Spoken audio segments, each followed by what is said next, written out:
Well, hello. You're sitting on the seat of a Pond Wheel Horse Ride-Away Senior. That's what that cockpit looks like. And I don't know if I want to say this thing's a heavy pig, but the gear reduction is insane. I mean, we're talking about a car transmission, and obviously, back in the early 20s, top speed might have been 35, but this thing's geared down, so I bet 3 miles an hour might be high gear. So that's a lot of gear reduction. But anyways, it's in the shop, and that's the cool part. Tonight, I am working on my wife's Senior. First thing I'm going to do is check the oil, and then I'm going to check and see if I have spark, and then I will play with the magneto to make sure that I can kill it if I get that far, and then work on fuel system. The fuel system is very gummed up. I think it might have had fuel in it when it was parked so many years ago. So I've got a feeling I'm going to need to clean a few things, but I don't want to disturb what's here. So it's going to be patience more than urgency. So follow along. I've never worked on such a cool piece of equipment, and I've never worked on a Wisconsin engine. I've never put a wrench on a pond tractor. So this is cool stuff, and this is what I'm going to be working on. So I had enough oil in there, but I have no idea how old it is, and why not start fresh? And the capacity of this AEN Wisconsin engine is 3 pints or 1.5 quarts, so I might as well make sure it is good oil to begin with. So I'm going to drain that out and put that drain plug in and top it off with some fresh 30 weight. While the oil drains, I set up a little plywood workbench and sprayed a little lube on that stud there and nut, and got it to break loose with an 11/32 wrench, and put the kill switch wire in place. And that's actually a points breaker kill switch as well, so if I wanted to stop the engine manually, I could just push on that button and ground it out. So our kill switch is up and running. I also confirmed that my choke cable is free and working. It was bent, so I just straightened it out a little bit and got it so it'll open and close fairly easy. I do have to figure out where this should be mounted, that clamp there, and I don't know if I should throw it on one of those magneto screws or if it goes somewhere else, but for now I can operate without it. Alright, so I have a kill switch and I have fresh oil, and this is Marvel Mystery Oil, and I'm going to just put a capful down the air cleaner.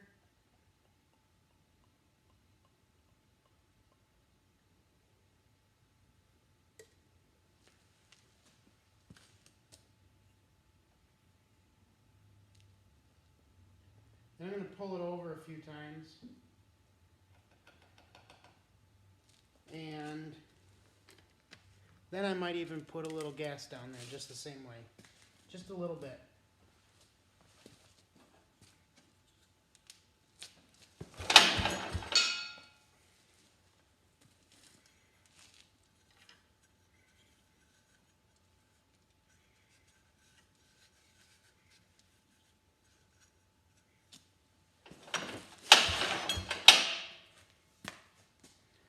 I don't know what that sound is, but I think it might be the oil pump.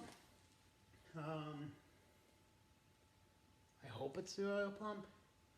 I was looking at the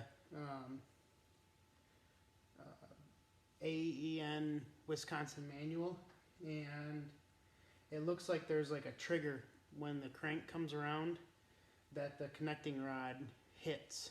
And I believe it's the oil pump, or maybe it's for the cam. There's some type of a linkage that the connecting rod comes around on.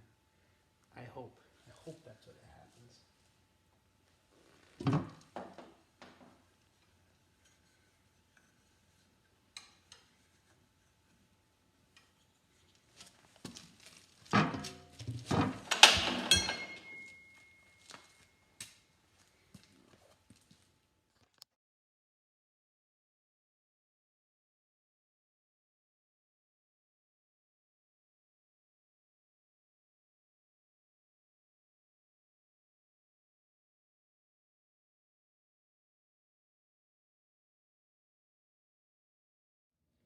Well, here's the carburetor all torn apart, and I have yet to flip this gasket over, but it's homemade, and it looks like it might have been out of like a beer carton or something. There's some type of printing on the back, so I'd like to try to get that apart and see what it says. But for the most part, I've seen a lot worse carburetors. So I'm going to get that all cleaned up. I've got some of the Berryman's carb dip, and I'm at least going to put this bottom piece in there. Doesn't look like there's anything in there that could be hurt, but there's quite a few little passageways and jets for things to flow through. So I want to get that cleaned up. Those floats look like they're just fine, so I want to make sure that the needle valve is free and working well, and then I'll put this back together. I probably should have spent a little more time looking at the manual, and I might regret this later, but I removed that magneto distributor, and there are timing gears. So I hope I got it back together in the right manner. But if not, I'll go through the Wisconsin manual and figure out how to find top dead center and what the procedure is for setting that back.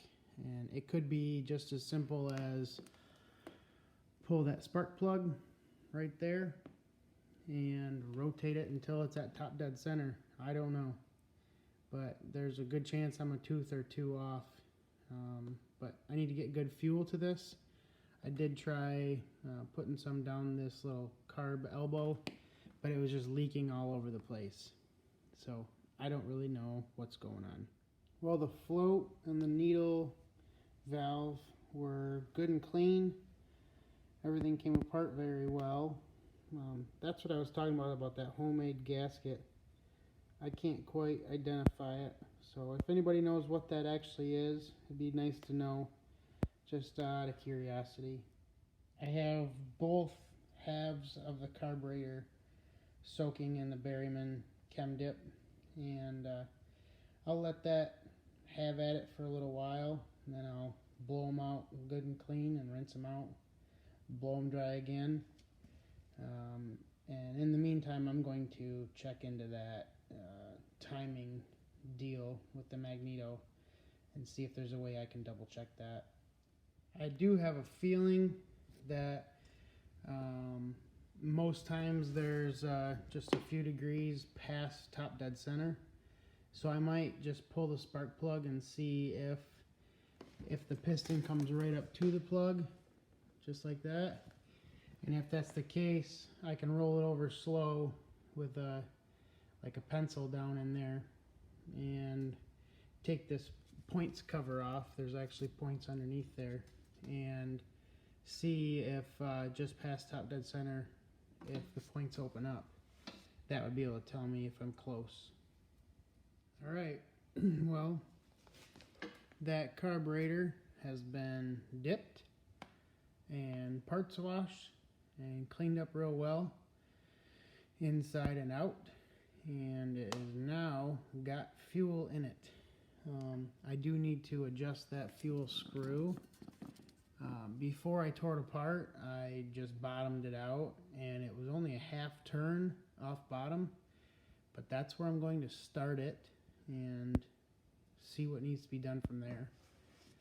That's really the only adjustment I see, and otherwise this is just a secondary location for a fuel fill, and then everything else is internal. Like there's a jet in there that sucks fuel from the float bowl up into the carb, and there's a couple other jets inside there as well, but I'm guessing it should be pretty close. It was supposed to have been driven to where it sat, but I've only gotten spark a few times, and that's where I am ending this tonight.